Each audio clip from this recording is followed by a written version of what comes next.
Michael Hayes stepped off the plane with the weight of years pressing down on his shoulders. The terminal buzzed with families holding welcome home signs, children waving small flags, and the scent of coffee lingering from the airport cafe. His boots felt heavy, not from fatigue but from anticipation. After months in a foreign land where survival meant discipline and vigilance, he was finally back on American soil, back where his daughter waited. He scanned the crowd, his heart pounding harder than it ever had on the battlefield, and then he saw her. Emily, his 9-year-old, her hair tied back with a pink ribbon, eyes shining brighter than the morning sun breaking through the terminal windows. In that instant, every mile, every sleepless night, every ache in his body disappeared. She was all that mattered. "Daddy!" she shouted, her small voice cutting through the noise. Michael dropped his duffel bag and spread his arms wide. Emily ran to him, her sneakers slapping against the polished floor, and when she leapt into his embrace, the world fell away. His arms closed around her, strong and trembling, his chin pressing against the top of her head. The warmth of her presence filled the hollow space inside him that no medal or uniform ever could. But then, he froze. Beneath her shirt, as her body shifted in his arms, Michael caught a glimpse of something that stole his breath. Faint but unmistakable, a cluster of purple marks traced across her small back, like bruises blooming under the skin. His grip faltered for a split second, a storm brewing inside him. "Daddy, you're home," Emily laughed, oblivious to his sudden tension, her arms wrapped tightly around his neck. Michael forced a smile, his heart clashing with his training. He couldn't react. Not here. Not now. He pulled her closer, masking his alarm. "I missed you more than anything, sweetheart," he whispered, but his voice wavered. The crowd around them erupted in cheers for soldiers reuniting with loved ones, flags waving, tears flowing. Yet Michael's world had narrowed to the mystery written across his daughter's skin. His instincts screamed, demanding answers, but Emily's innocent joy silenced them for now. He kissed the top of her head, breathing in the faint scent of her shampoo, as if anchoring himself. His mother, Linda, approached with open arms, silver hair tucked neatly under her scarf. "Welcome home, Michael," she said softly, her eyes moist with pride. Michael hugged her quickly, still holding Emily against him. "It's good to be back, Mom." His words were steady, but his thoughts were anything but. The marks haunted him, echoing louder than the applause around them. Linda brushed Emily's cheek tenderly. "She's been waiting for this day every single night. Drew little calendars, counted down the weeks. You should have seen her." Emily nodded eagerly, pulling from Michael's shoulder just enough to beam up at him. "I marked every day, Daddy, and now you're here forever, right?" Michael swallowed hard, forcing the turmoil deep inside. "That's right, kiddo. I'm not going anywhere." But inside, doubt churned. Forever was a promise he wanted to make with all his heart, yet something had already stained this homecoming. He told himself it could be nothing. Roughhousing, a tumble at recess, a scraped-up game of tag. Kids got hurt all the time. But still, the color, the placement, something wasn't right. As they walked toward the exit, Emily clung to his hand, swinging it with carefree joy. Michael glanced down at her, his chest aching with both love and unease. Outside, autumn leaves scattered across the pavement, the crisp Indiana air wrapping around them like a long-forgotten embrace. Yet the mark stayed burned in his mind. He knew one thing with absolute certainty. He had to find out the truth. And nothing, no uniform, no community pride, no fear of confrontation, would stop him from protecting his daughter. But first, he had to breathe. First, he had to let her joy wash over him. For one moment, he had to allow himself to be a father reunited with his child. Still, beneath the warmth of that reunion, a shadow had already settled. The drive back from the airport was filled with the kind of chatter only a child could carry. Emily spoke about her drawings, her favorite songs, and how she had started liking chocolate milk again, even though last year she swore she hated it. Michael smiled at her voice, letting it wrap around him like a blanket after a long winter. Yet beneath that comfort, unease gnawed at him. Every time she leaned forward, her shirt shifted, and the image of those purple marks resurfaced. He gripped the steering wheel tighter, the leather squeaking under his palms. The soldier in him wanted to analyze, to catalogue possibilities, to act. But the father in him feared breaking the fragile bubble of happiness Emily was living in. "You know," Emily said, tugging at her seatbelt, "Grandma let me have pancakes for dinner once. Don't tell her I told you." She giggled. Michael forced a chuckle. "I'll keep your secret. Pancakes for dinner sounds like something I missed out on." Linda, sitting in the passenger seat, smiled faintly. "She's been my little partner. Kept me young, that's for sure." Her voice carried warmth, but Michael sensed a guarded edge, as though there were things she wasn't saying. The familiar roads rolled by, dotted with old barns and cornfields waiting for harvest. Home had the smell of earth, the crisp bite of fall, and the sense of permanence he had longed for overseas. Yet Michael couldn't escape the storm inside his chest. Back at the house, Emily raced to show him the welcome banner she had drawn with markers. "Welcome home." Daddy was written in bold letters across the paper, the O in home drawn like a heart. Michael bent down, pretending to study every detail, but his thoughts stayed on what he had seen earlier. "Did you make this all by yourself?" he asked. Emily nodded proudly. "Yep. Grandma helped me hang it up, but the hearts are mine." "Looks perfect," Michael said, pulling her into another hug. This time he tried to be gentle, but his eyes betrayed him. He wanted to look again, to know for sure. As the evening settled, Michael sat with his daughter at the dinner table, listening as she talked about her school friends. Yet when he asked about recess, her words trailed off. "Do you play with the same friends as last year?" he asked casually. Emily's fork hovered over her plate. She glanced at her grandmother before answering, "Sometimes. I like to read in the library, too." Her tone was light, but her eyes darted away quickly. Michael noticed. Every soldier learned to read the smallest tells, a flicker in the eyes, a shift in posture, the way silence filled a space. Emily was hiding something, even if she didn't mean to. Later, while Linda cleaned up in the kitchen, Michael sat with Emily in the living room. The glow of the lamp softened the edges of the room, giving it a peaceful air. Emily curled beside him, clutching the stuffed rabbit he had given her before he deployed. "Emily," he said gently, "those marks on your back, did you get hurt at school?" Her body stiffened for a moment, then relaxed. She adjusted the rabbit in her arms and said, "I just fall sometimes. It's no big deal." Her words were quick, rehearsed even, and her smile didn't reach her eyes. Michael felt his stomach sink. He wanted to press, to demand the truth, but he stopped himself. The last thing he wanted was to scare her into silence. "Okay," he said softly, brushing her hair back. "If you say so." But he didn't believe it. When Emily drifted off to sleep, Michael stood by her bedroom door, the dim light from the hallway spilling across her peaceful face. She looked safe. She looked happy, yet the memory of those marks whispered otherwise. As he stepped back into the quiet hallway, he knew he couldn't ignore it. The questions would only grow louder, and somewhere deep down, he felt the answers might break him. The morning light spilled across the curtains, painting the living room in a pale, golden glow. Michael sat at the edge of the couch, lacing his boots slowly, more out of habit than necessity. Sleep had been shallow, broken by the image of Emily's bruises, looping again and again in his mind. A soldier's instincts never faded, and his had been screaming all night. Something was wrong. Emily padded into the room in her pajamas, hair tangled from sleep. She carried the stuffed rabbit tucked under her arm and yawned. "Daddy, are we going to go get donuts today?" "Grandma always takes me on Saturdays." Michael forced a smile, brushing her cheek. "Of course we are, sweetheart. I wouldn't miss it." Linda appeared in the doorway, tying the sash of her robe.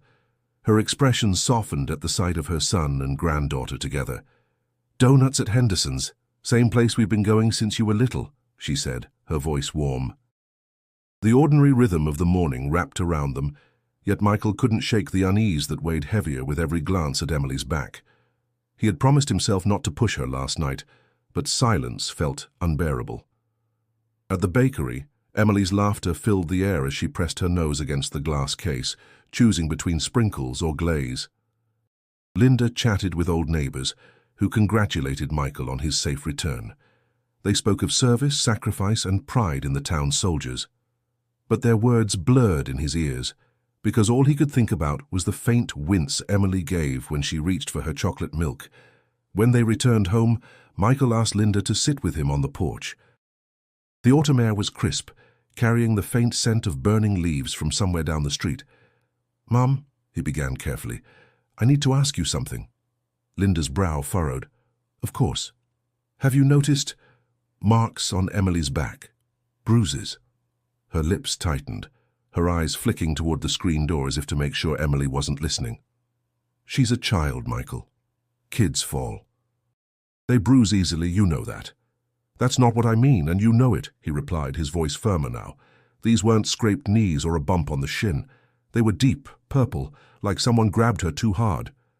Linda shifted uncomfortably, twisting the edge of her sweater in her fingers. "She's safe. I've been here every day. I would never let anyone hurt her." Michael leaned forward, his eyes narrowing. "Then how do you explain it?" Her gaze dropped, and for a moment, the only sound was the rustling of leaves across the driveway. "I've noticed things," she admitted finally. "Sometimes she doesn't want to change clothes when I ask. Sometimes she flinches when I brush her hair too quickly. But I didn't want to jump to conclusions." Michael's chest tightened. "You should have told me." "I didn't want to burden you while you were overseas," Linda said softly. "You had enough to carry, and I thought maybe it was just nothing. Kids can be sensitive." Her words struck him harder than he expected. The guilt he carried from being away now burned hotter. "I left her and you were the one here. If something happened, if she's been hurting all this time—" "Don't," Linda interrupted, her voice trembling. "Don't blame yourself. You were serving your country. You trusted me and I did my best. She's still the same sweet girl. She's strong. But yes, I should have said something." Michael leaned back, staring out at the yard where Emily now played with her rabbit, humming to herself. The contrast between her innocence and the storm inside him nearly broke him. He lowered his voice, steady but resolute. "I need to know the truth. I won't let this go." Linda nodded slowly, her eyes glistening. "Then we'll find out together." As Emily laughed in the distance, the weight on Michael's chest grew heavier. For the first time since stepping off that plane, he realized this battle wasn't going to be fought with weapons or orders. It was going to be fought with patience, with trust, and with truths no one wanted to speak aloud. And he wasn't sure which would be harder. The Sunday morning sun rose over the small Indiana town, bathing the streets in a soft light that promised calm. But Michael felt none of it. As he poured coffee into a chipped mug, his hands trembled just enough for him to notice. The soldier in him was trained to control every movement, every thought, but fatherhood demanded something far different, patience he wasn't sure he had. Emily sat at the kitchen table, legs swinging as she worked on a crossword from the children's section of the paper. Her lips moved silently as she spelled out the words, occasionally glancing up to smile at him. That innocent smile only deepened the ache inside. He had to protect her, but how could he protect her from something he couldn't even define? "Sweetheart," Michael began carefully, "how are things at school? Do you like your teacher this year?" Emily shrugged, pressing her pencil against the paper. "She's nice. She likes when we read out loud. I got to read the longest page last week." "That's my girl," he said with pride. But her tone was guarded, as though she were choosing which truths to share. Linda moved around the kitchen, pretending to focus on the dishes, though her ears were clearly tuned to their conversation. "She's been doing well, got a star chart full of stickers." Emily grinned at her grandmother's words, but Michael didn't miss the subtle way her shoulders tensed when he reached to pat her back. She tilted away from his hand almost unconsciously, and that tiny motion cut him deeper than a battlefield wound. After breakfast, Michael suggested a walk. The streets were lined with oak trees, their leaves beginning to shift into hues of amber and red. Emily skipped ahead, humming, while Michael kept pace beside her. He knew the truth wouldn't come out in a single question. It would take trust, gentle persistence, and restraint, all things he struggled with. "Emily," he said softly, "I want you to know you can tell me anything. Doesn't matter if it's small or big. I'll always listen." She stopped, turning to look at him with wide eyes. For a moment he thought she might speak. Instead, she nodded quickly and turned back, skipping again. The silence that followed was heavier than any answer. Back at the house, Michael confided in Linda. They sat on the porch steps, the air cooling as evening crept closer. "She's hiding something," he said, his voice low. "I see it in her eyes, the way she dodges questions. The way she won't let me touch her back." Linda sighed, her gaze fixed on the horizon. "You can't force it out of her, Michael. If you push too hard, she'll retreat further. You've been trained to demand answers, but children don't work that way." His jaw tightened. "I can't just sit and wait." "You may have to," Linda said gently. "She'll talk when she's ready. Right now she needs to feel safe, not interrogated." The words stung, but he knew she was right. Still, every fiber of his being rebelled against the idea of waiting. He had spent years acting decisively, eliminating threats before they could harm his unit. Now he was told to stay still while the most important person in his life carried invisible wounds. That night, as he tucked Emily into bed, she clutched her rabbit tightly. "Daddy, will you stay here?" she asked. "I'll be right outside your door," he promised, brushing her hair back gently. "Always." Her eyes searched his for a long moment before she nodded, satisfied. As she drifted into sleep, Michael sat in the hallway staring at the closed door. Every instinct screamed at him to act, to uncover the truth at any cost. But fatherhood wasn't a battlefield, and this enemy couldn't be confronted head-on. He would have to find another way. The next morning began with grey skies, the kind that pressed down on a town and seemed to weigh on every rooftop. Michael sat at the kitchen table, staring into his untouched coffee. He had promised himself he wouldn't let impatience rule him, but every passing hour without answers felt like betrayal. Emily deserved more than silence and guesses. Linda moved about quietly, folding laundry in the living room. She didn't speak, but he could feel her watching him in the pauses, sensing the storm inside her son. Finally, she broke the silence. "Maybe you should talk to someone who knows how to handle this, someone who works with children every day." Michael looked up, his jaw tight. "Who?" "I can't exactly walk into the police station and accuse the heir. I need the truth, not a lecture about patience." "Not the police," Linda said firmly. "Claire Donovan, she's the school counselor. She's worked with Emily since first grade.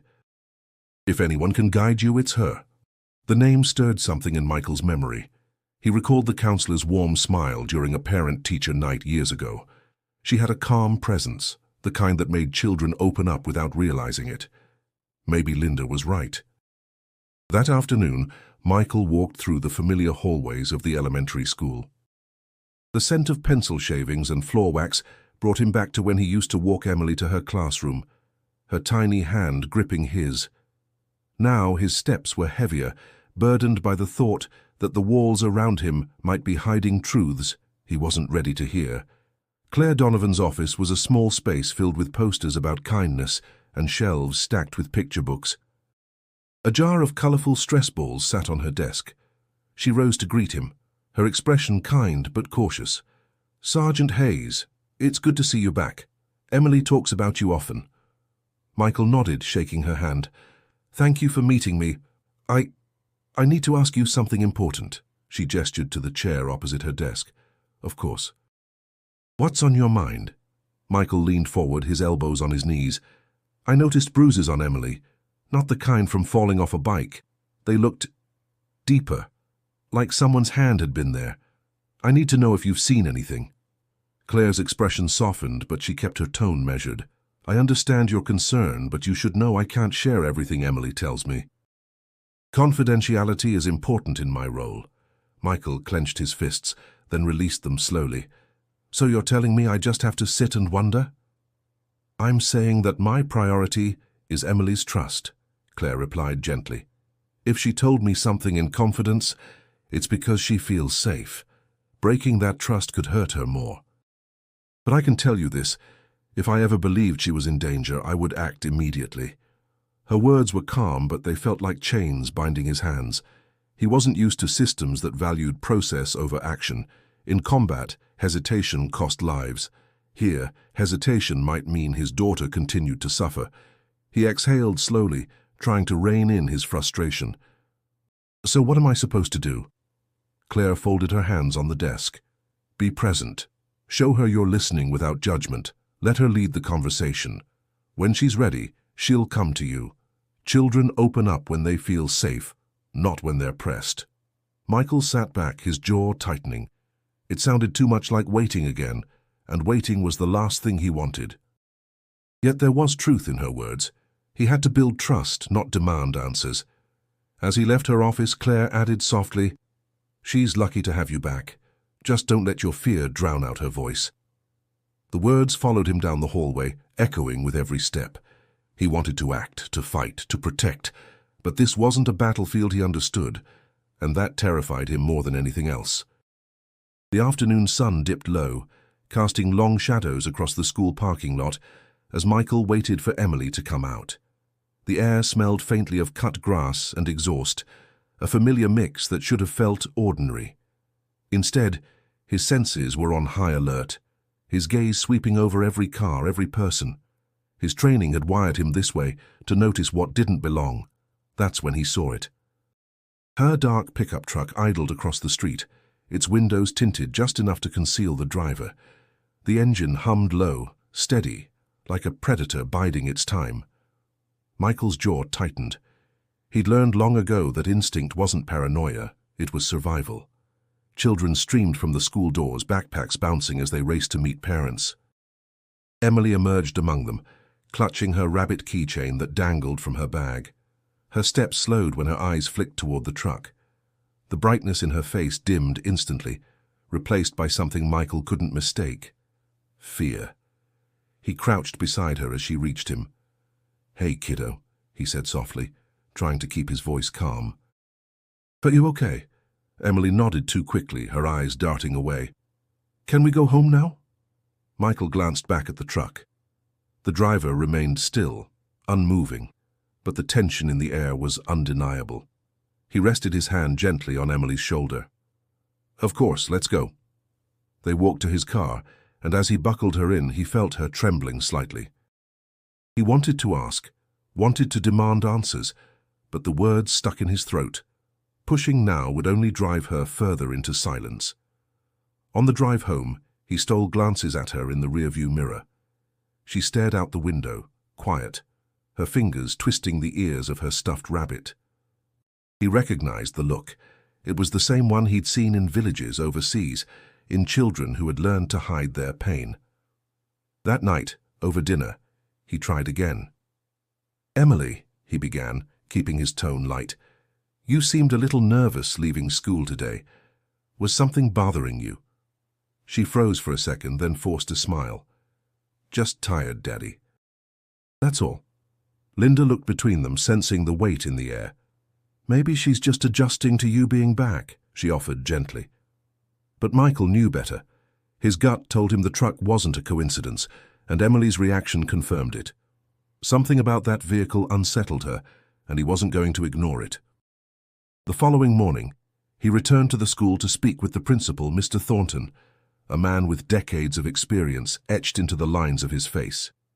"I saw a pickup truck parked across the street yesterday," Michael said firmly.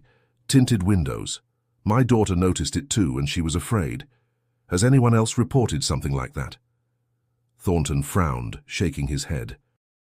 "Parents park across the street all the time.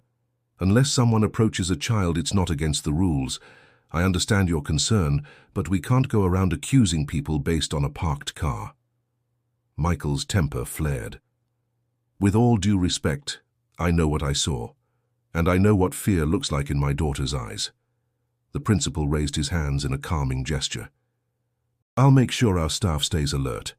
But Sergeant Hayes, you need to trust that we take safety seriously. Please don't confront anyone yourself. It could create unnecessary trouble." Michael bit back the urge to argue. He wanted to storm across the street and rip the door off that truck, drag the truth out himself. But the rational part of him knew that wouldn't help Emily. It would only make her world more chaotic. Walking back to his car, he spotted Emily at recess through the chain-link fence. A classmate reached to tag her in a game, and she flinched, pulling away too sharply for it to be playful. The sight hollowed him out. The truck was gone now, but the shadow it left lingered in his chest. One thing was clear. Someone, somewhere, was hurting his daughter, and whoever they were, Michael wasn't going to stop until he uncovered the truth. The tension in the Hayes household grew thicker with each passing day. Michael's mind replayed the image of that dark pickup truck over and over, feeding a restlessness he couldn't shake. His instincts told him danger was near, but Linda's steady presence in the house only seemed to clash with his urgency. One evening, as Emily settled into the living room with her coloring books, Michael finally confronted his mother. They stood in the kitchen, voices low but charged. "You should have told me earlier," Michael said, his jaw tight. "About the bruises, about her flinching. About everything you noticed while I was gone." Linda's hands stilled on the dish towel she was folding. "I didn't want to worry you, Michael. You were thousands of miles away, carrying more than enough already. What good would it have done to burden you with fears I couldn't confirm?" He leaned against the counter, frustration pulsing in his chest. "It's not about what's good for me. It's about protecting her. If someone has been hurting Emily, every day that passed was a chance for it to get worse." Linda's eyes glistened, but she held her ground. "And what was I supposed to do? Snatch her out of school? Accuse people without proof? This is a small town. Rumors spread faster than truth. I thought I could watch closely enough, keep her safe until you were home." Michael's voice cracked, the anger giving way to guilt. "I trusted you with her. I thought she'd be safe." She flinched at the words, as if they were a blow. "Don't you dare make me out to be careless. That child is my world, Michael. Everything I did to shield her. Maybe I made mistakes, but don't think for a second I didn't love her with everything I had." The weight of her words sank into him. He rubbed his face, dragging a hand down in exhaustion. "I'm sorry, Mom. He paused, his voice lowering.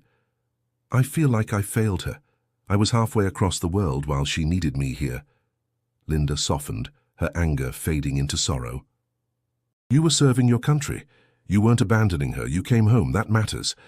Their eyes met, a silent acknowledgement of the bond they both shared in loving Emily.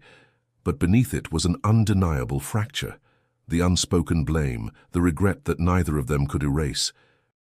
In the living room, Emily's laughter rang out as she showed her rabbit drawing to the television, pretending it was alive.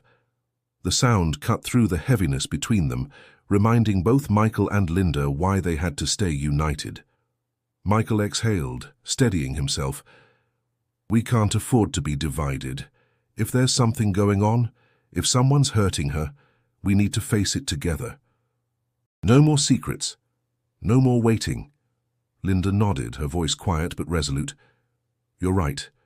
From now on, we'll stand side by side. She's stronger when we are." That night, as Michael tucked Emily into bed, she looked up at him with those wide, searching eyes. "Daddy, are you and Grandma mad at each other?" He forced a smile, brushing her hair back. "No, sweetheart. We were just talking about how much we both love you, that's all." Emily studied his face for a moment, then whispered, "Promise you won't go away again." The words pierced him deeper than any bullet could. He kissed her forehead, his throat tight. "I promise. I'm here now and I'm not leaving." When he stepped into the hallway, Linda stood nearby, her arms folded. The look they exchanged was heavy with unspoken understanding. Whatever had fractured between them would have to be set aside, because the true battle wasn't with each other. It was with the unknown. And as much as Michael hated to admit it, he would need his mother's strength if he was going to face what lay ahead. The house was quiet except for the steady hum of the refrigerator and the rustle of pages as Emily flipped through her bedtime story. Michael sat beside her, the soft glow of the lamp casting warm light across the room. He had been patient, careful not to push, but tonight something in her eyes told him she was carrying more than a child should. "Daddy," she said suddenly, her voice small, "do you think dreams can make your back hurt?" Michael's heart skipped. He set the book aside gently. "Why do you ask that, sweetheart?" Emily clutched her stuffed rabbit close, her fingers kneading its ears. "Sometimes I dream about someone at school, a man. And when I wake up, my back hurts." Michael kept his breathing steady, though his chest tightened. "What kind of man, Emily, can you tell me?" She hesitated, her gaze shifting to the wall. "Coach Daniels. At practice, he gets mad if I don't run fast enough. One time he grabbed me right here." She touched her shoulder timidly. It hurt a lot. The words landed like a blow. Michael's jaw clenched, every instinct screaming to storm the gym that instant. But Emily's trembling lips kept him rooted. She needed comfort, not rage. "I'm so sorry that happened to you," he said softly, pulling her gently into his arms. "No one should ever make you feel scared like that." Her voice dropped to a whisper. "You won't be mad if I tell you?" "I could never be mad at you for telling the truth," he assured her. "You're brave for saying it." Emily buried her face in his chest, her small body shaking. "I don't want people to think I'm lying. Everyone likes him. He always jokes with the parents." Michael's stomach churned. He knew Coach Daniels, respected, charismatic, the kind of man who smiled wide and shook every hand. It made the accusation feel even heavier, because if Emily was right, the town wouldn't want to believe it. Linda appeared at the doorway, drawn by the sound of Emily's muffled voice. Michael shook his head slightly, signaling her to stay quiet. He stroked his daughter's hair, steady and calm, though his mind was anything but. "Sweetheart," he said gently, "thank you for telling me. That was very brave. I'm going to keep you safe, no matter what. Do you understand?" Emily nodded, her tears dampening his shirt. After she finally drifted into sleep, Michael slipped out into the hallway where Linda was waiting, her face pale. "Did she say something?" she whispered. "Yes," Michael replied, his voice low and firm.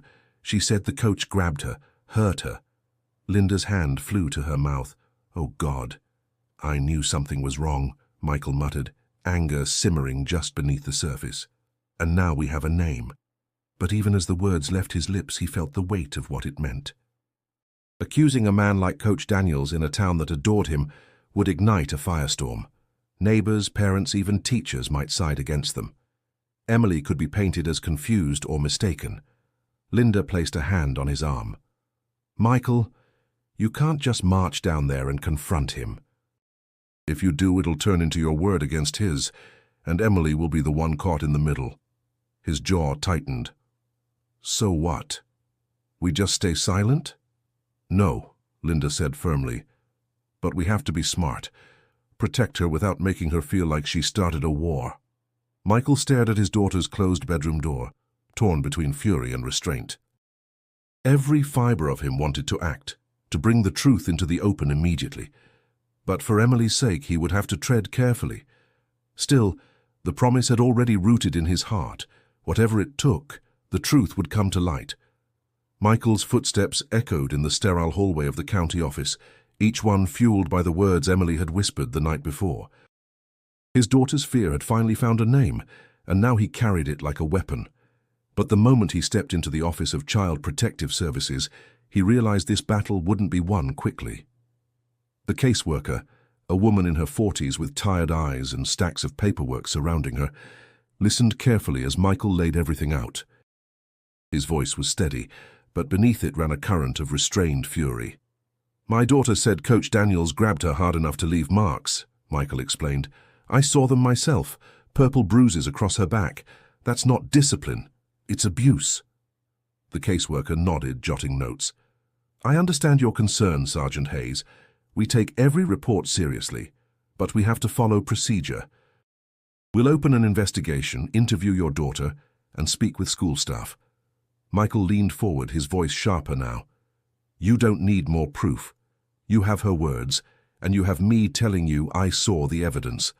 That should be enough to stop him from going near her." Her tone softened, but it carried the firmness of bureaucracy. "It's not that simple. We need corroboration. We need consistency. If we act without evidence and it doesn't hold up, he could walk away without consequence, and your daughter could face retaliation." The words hit like a wall. Michael clenched his fists, fighting the urge to slam them against the desk. "So what am I supposed to do, sit back while she's scared every day?" The caseworker met his eyes. "Be patient. Let the process work. If Daniels is guilty, we'll find it. but we can't cut corners." He left the office feeling like he had stepped out of a battle unarmed. The system, built to protect, now felt like a cage designed to slow him down. That evening, Claire Donovan called. Her voice carried the same calm steadiness she had shown in her office before. "Michael, I heard about the report. Emily may have to speak with an investigator soon. It's important you don't pressure her. She needs to feel safe." Michael exhaled hard. "Safe? She doesn't even feel safe at recess. She flinches when someone touches her shoulder. How much more do you need to see?" "I believe you," Claire said gently. "But belief isn't enough in these situations. The law requires more. What matters most now is Emily's well-being. If she feels pushed or interrogated, she may shut down completely. Please, just be her father. Let her come to you when she's ready." Her words were reasonable, but reason did little to soothe him. Every instinct screamed that time was being wasted, that Emily's bruises weren't isolated but part of something larger. That night, as Michael sat at the edge of his bed, he noticed headlights sweep across the wall through his window. He stood quickly, peering through the blinds. A vehicle slowed in front of the house. A dark pickup truck, the same one he had seen at the school. His chest tightened. The truck lingered for a moment, then drove on, its tail lights disappearing into the night. Michael's pulse hammered. This wasn't coincidence anymore. Someone was circling his daughter's world close enough to watch. He stepped into the hallway, checking Emily's room. She was asleep, her rabbit clutched tight, her breathing steady. For now, she was safe. But Michael knew shadows didn't appear without reason. The system might be bound by red tape. The school might be tied by protocol. But he wasn't. And if the law couldn't protect Emily quickly enough, then he would have to find another way. The night stretched long, the shadows in Michael's room crawling with unease. He lay awake, listening to the steady tick of the clock, every second dragging like a weight across his chest. Overseas, he had lived by clear orders: secure the perimeter, protect the civilians, complete the mission. But here in his own town, the rules blurred, and every instinct told him waiting would cost him more than he was willing to lose. By morning, exhaustion clung to him, but he pushed it aside. Emily sat at the table, eating cereal, her small frame hunched as though she wanted to disappear into herself. When her spoon clinked too loudly against the bowl, she winced, eyes flicking toward him. Michael softened his voice. "Hey, kiddo, did you sleep okay?" She nodded without looking up. "I had the dream again." His chest tightened. "About Coach Daniels." Her spoon froze mid-air. She hesitated, then whispered, "Please don't make it worse." The words pierced him like shrapnel. "Emily," he said carefully, leaning forward, "nothing that happened is your fault. Do you understand me?" "You didn't do anything wrong." Her eyes glistened, but she shook her head, clamming up. The rabbit she had left on the counter became her shield as she reached for it, pressing it tightly against her chest. Michael forced himself to lean back, swallowing the frustration building in his throat. He had interrogated hostile soldiers, drawn truth out of men who would rather die than speak, yet he couldn't coax a simple sentence from his own daughter without hurting her more. Later that day, he walked the quiet streets alone, the autumn air sharp in his lungs. He remembered Afghanistan, the children who had hidden behind broken walls, afraid to speak because they'd seen what happened to those who did. He remembered the promise he made then, that no child in his care would ever feel unprotected. Now, his own daughter was living in that same shadow of fear. At the corner store, he ran into James Walker, an old army buddy who had settled in town after his last deployment. James clapped him on the shoulder. "Heard you're back for good. How's civilian life treating you?" Michael gave a strained smile. "Feels like a different kind of war." James studied him for a moment. "You look like a man carrying something heavy." "Want to talk?" Michael hesitated, then shook his head. "Not yet, but maybe soon." As he walked away, the contrast between his past and present cut deeper. In uniform, he'd had authority. Here, he was bound by laws and systems that demanded patience he didn't have. Civilian life asked for restraint, but restraint felt like betrayal when his daughter's safety was at stake. That evening, Linda found him sitting on the porch, staring out at the quiet street. "You can't keep going like this," she said softly. "You're wound so tight, Michael. I can see it in every move you make." He rubbed his temples. "I don't know how to fight this, Mom. Over there I had rules of engagement, clear objectives. Here every step feels like walking blindfolded. I can't protect her if I don't know the enemy or how to strike." Linda sat beside him, her voice steady. "Maybe it's not about striking. Maybe it's about showing her she's safe no matter what. You can't fight this like a soldier.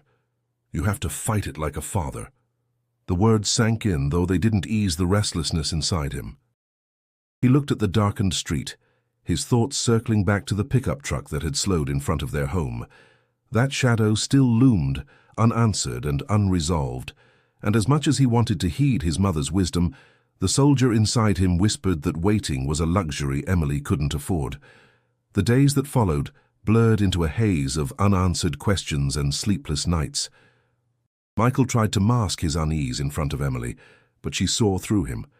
Children always did. She became quieter, more withdrawn, as if carrying a secret heavier than her small frame could bear.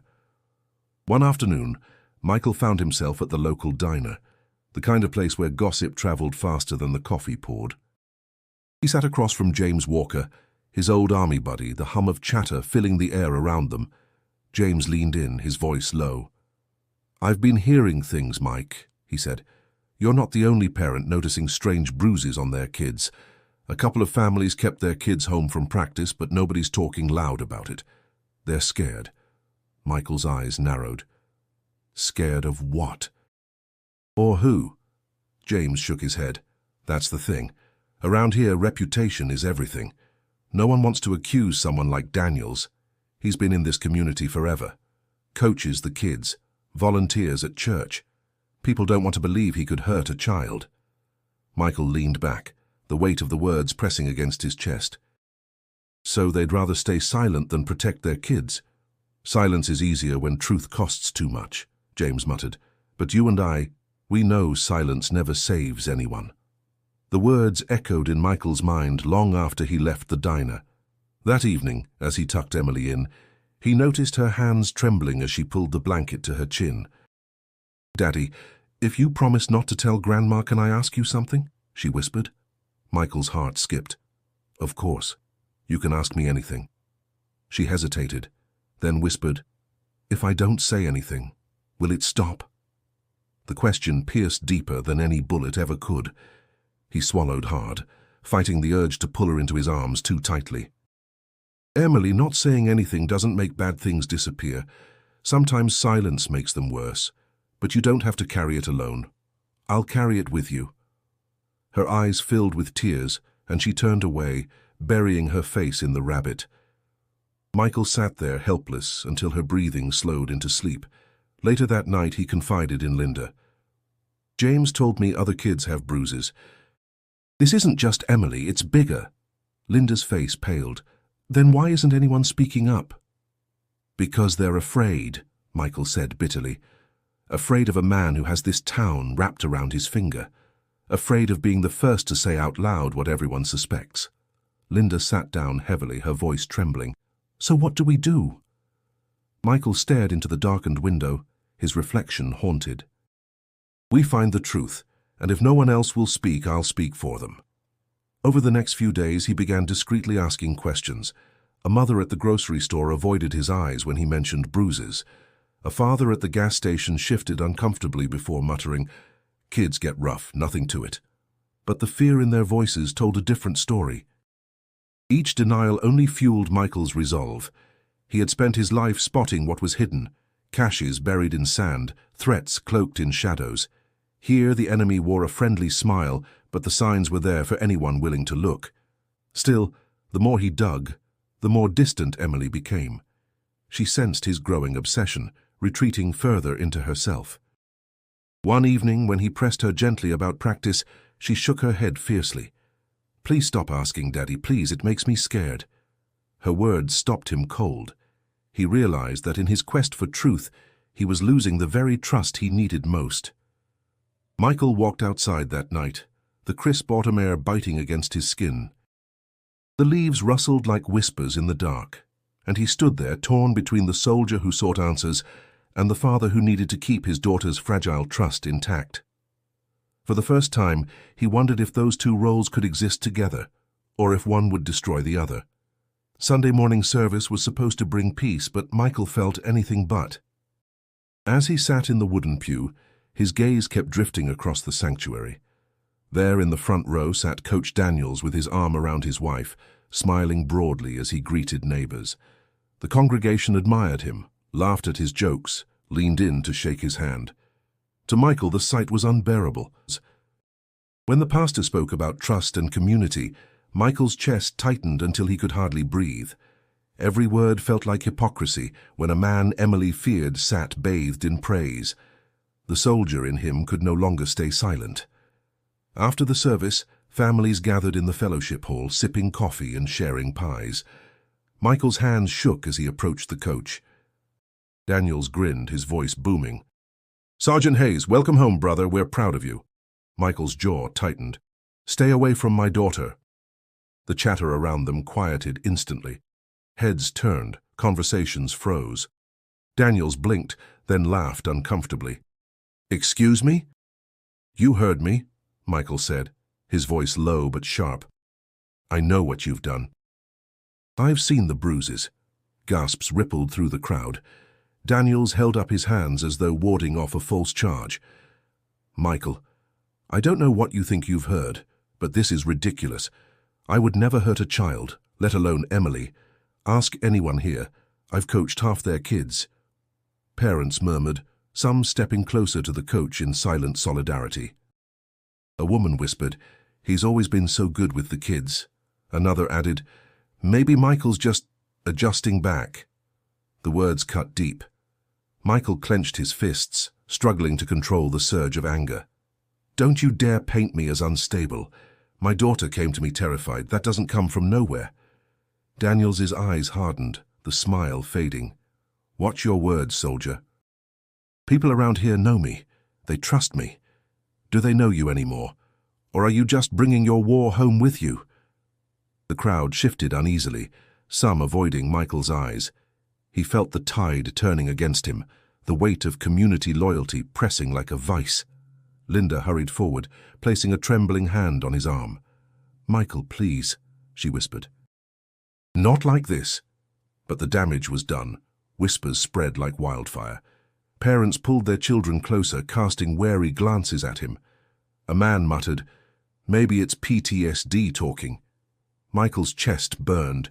He wanted to shout, to demand they open their eyes. But Emily's face flashed in his mind, her pleading words, "Please don't make it worse." If he continued, she'd be the one caught in the middle of their judgment. He stormed out of the hall, the chatter swelling behind him like a storm. Outside, the crisp autumn air did little to cool the fire raging in his veins. James caught up to him, gripping his shoulder. "Mike, you can't fight this in public. Not here, not like that," James warned. "What else am I supposed to do?" Michael snapped. "Everyone's protecting him. They look at me like I'm broken, like I'm making it up. Meanwhile, my daughter's living in fear." James's voice softened. "You can't win by force. Not this battle. You need proof. Something no one can deny." That night back home, Emily avoided his eyes at dinner. She pushed food around her plate, silent, her rabbit clutched beside her. Finally, she whispered, "Why is everyone mad at you?" Michael's throat closed. "They're not mad at me, sweetheart. They just don't understand yet. But now they'll be mad at me too," she murmured, her eyes glistening. Her words shattered him. He realized his public outburst had made her carry a burden she never asked for. His need for justice had collided with her need for safety, and in trying to protect her, he had only deepened her fear. As he tucked her into bed, he felt the distance between them like a chasm. The silence stretched long after she closed her eyes, leaving him alone with the crushing truth. He might have just made everything worse. The days after the confrontation at church left Michael isolated. Neighbors who once welcomed him now avoided his eyes at the grocery store. Parents steered their kids away when he walked past. Even at the diner, conversations hushed when he entered. The town had chosen its side, and it wasn't his. But Michael's focus never wavered. Emily's bruises, her fear, the truck lingering near the school, these were truths no gossip could erase. He just didn't know where the real danger lay. One evening, James showed up at his door, his expression grim. "Mike, you need to hear this. Daniels might not be the one." Michael stiffened. "What do you mean?" James stepped inside, lowering his voice. "A friend of mine at the sheriff's office mentioned something. They've had quiet complaints about the school bus driver, Larry Moore. Nothing formal, just whispers. Kids showing up nervous, refusing to ride, parents brushing it off." Michael's breath caught. "The bus driver?" James nodded. "Think about it. He's alone with those kids every day. No teachers, no parents. If something's happening, it could explain the bruises. And the truck, you said it was dark, older model, right? That fits him." Michael's thoughts spun, pieces clicking together with terrifying clarity. Emily had mentioned nightmares about a man at school, but she never said it was only Daniels. What if her words had been tangled by fear? That night, Michael sat beside Emily as she colored quietly. His voice was soft, cautious. "Sweetheart, can I ask you something important? When you get on the bus, do you ever feel uncomfortable with Mr. Moore?" Her crayon stilled. For a long moment she didn't answer. Then she whispered, "He tells me to sit in the back, even when I want to sit with my friends, and he squeezes my shoulder when I don't move fast enough." Her lips trembled. "I don't like it." Michael's chest tightened, fury simmering beneath his calm exterior. "Thank you for telling me, Emily. You're very brave." She looked at him with wide, frightened eyes. "Am I in trouble?" "No, sweetheart. None of this is your fault. You did nothing wrong." When she finally returned to her coloring, Michael stepped into the hallway where Linda was waiting. Her face had gone pale, listening from the doorway. "Oh my God," she whispered. Michael's voice was low, steady, but it shook with anger. "It wasn't Daniels, it's Moore. He's been right there every day and no one saw it." The next morning, Michael went straight to Claire Donovan's office. She looked up as he entered, her expression cautious. "Michael, I heard about Sunday. People are worried." "It's not Daniels," Michael interrupted sharply. "It's Moore. Emily told me herself. He isolates her, grabs her, makes her sit in the back. I want to know if you've heard anything from other kids." Claire's face hardened, her professional calm giving way to something heavier. "You're not the first parent who's raised concerns about him, but until now no one's child has spoken clearly enough for us to act." "Well, now we have," Michael said firmly. "My daughter told me. That's enough." Claire nodded, her voice steady. "Then we'll move forward. I'll contact CPS again, and this time, there's no ignoring it." As Michael left the school, his pulse raced. For weeks, he had fought shadows, unsure where the truth lay. Now the fog was lifting, revealing a danger more insidious than he had imagined. That night, as Emily sat safely between him and Linda, he felt both relief and dread. Relief that the truth was surfacing, dread at the storm that would follow once the community realized their trust had been placed in the wrong man. For the first time, Michael knew the enemy, and now there would be no turning back. The day of reckoning came quietly, without the dramatic clash Michael had long imagined. It began with a knock at the door, 2 sheriff's deputies, somber-faced, asking to speak with Emily. Linda's hands shook as she guided her granddaughter into the living room, but Michael stayed by her side, steady as a wall. The interview was gentle. Emily sat curled in her chair, rabbit clutched tight, answering questions in whispers. Michael watched every flinch, every pause, his heart aching, but he knew better than to interfere. When she finally admitted that Mr.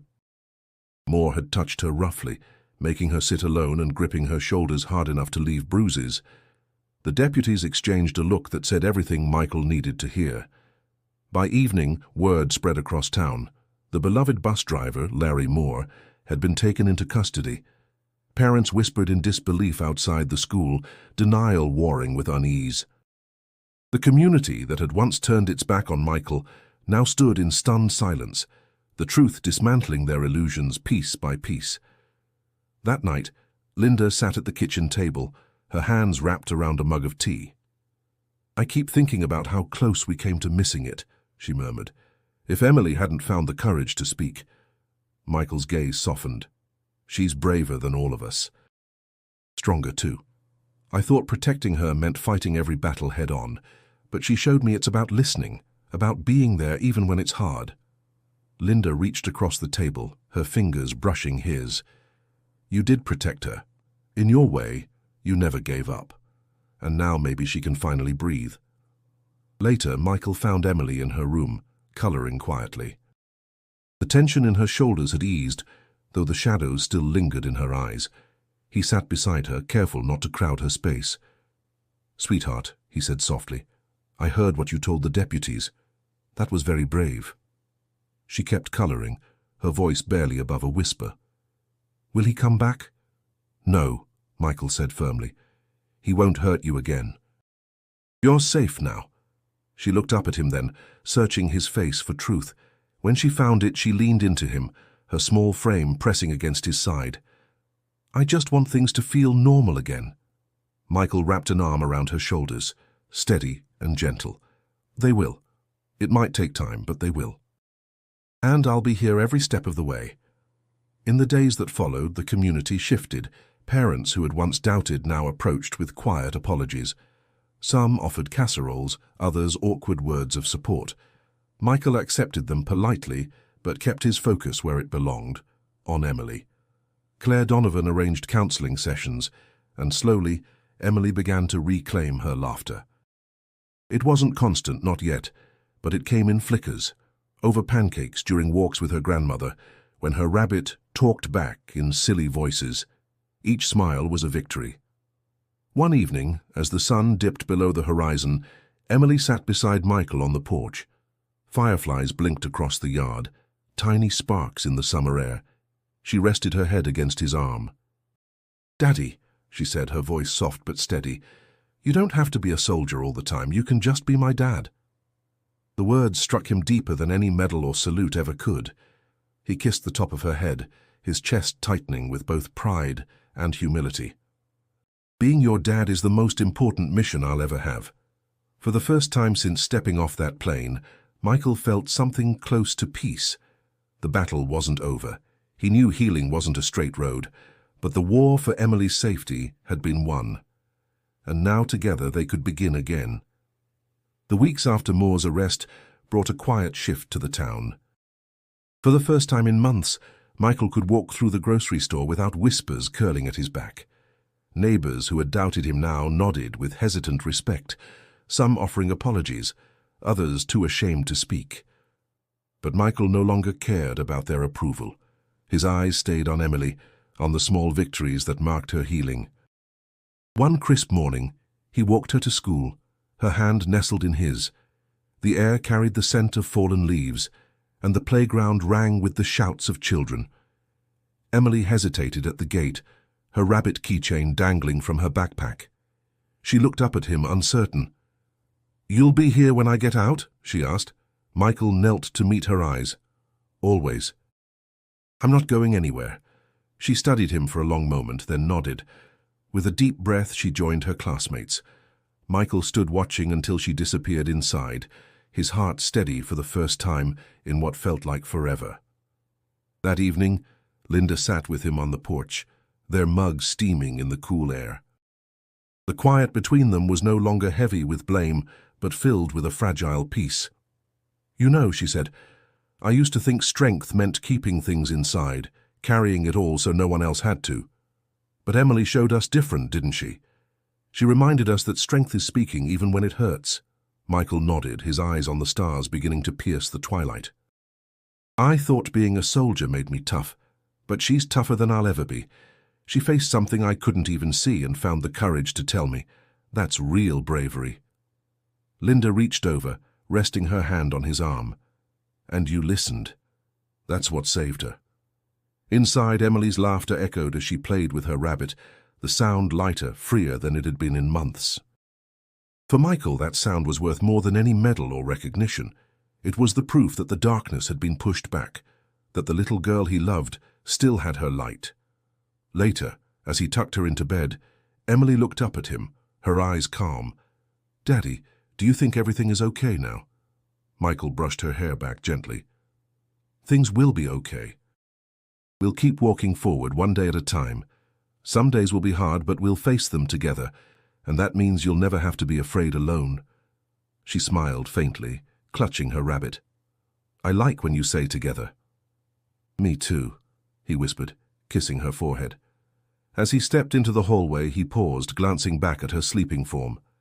Relief washed over him.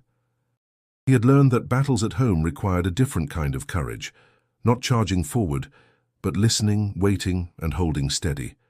It wasn't about being a soldier anymore, it was about being her father.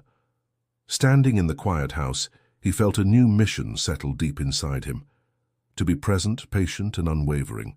To protect not just with strength, but with love. For anyone hearing his story, Michael's voice carried a reminder. Courage isn't only found on the battlefield. Sometimes the bravest fight is listening to a child and believing them, even when the world refuses to see. If this story touched you, don't forget to subscribe for more powerful journeys of resilience and hope. And if you're ready for the next story that will stay with you long after it ends, click the video suggested on your screen now. Michael stepped outside once more, breathing in the crisp night air. The stars stretched endless above him, and for the first time since coming home he felt ready for tomorrow. Emily was safe, his family was whole, and the dawn of a new chapter waited just beyond the horizon.